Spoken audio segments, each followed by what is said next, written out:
ከውጪ ላክ ነው የሚሉት እዛ ብር ሰው እዛ እንዴት ሰርቶ እንደሚያገኘው አሜሪካ ብዬ በሁለት አይኑ የሚተኛ ሰው የለም በአንድ አይኑ ተኝቶ በአንድ አይኑ አላርም ነው የሚጠብቀው ብድቅ እንደዛ ተለፍቶ ነው የሚገኘው እና አያቴ ደውላ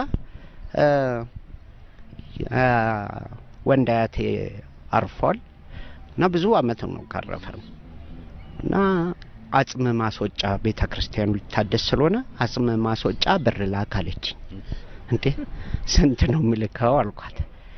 10,000 ብር እንዴ 10,000 ብር ስትለኝ እኔ በጣም ነው የሳኩት ለምን 10,000 ብር ዛሬ 40 አመት ነው ነፍሱን ይማር በ10 ብር የተቀበረ ሰውዬ 10,000 ብር ከፍዬ ማስወጣው ሉሲ ነው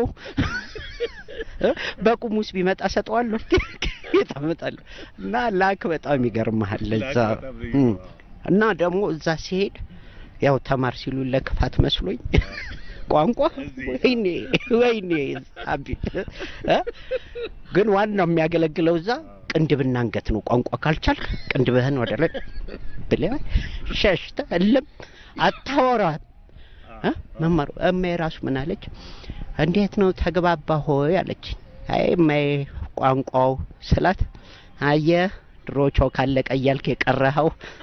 ምናምን አሁን እስቲ ቆይ የኪዳነ ምሕረትን እምነት ልክልሃለሁ አፈን ብትፈታለህ እና ቋንቋው ችግር ሄጄ ሱፐርማርኬት ዶሮ ለመግዛት ፈልጌ እንዴት ላርግ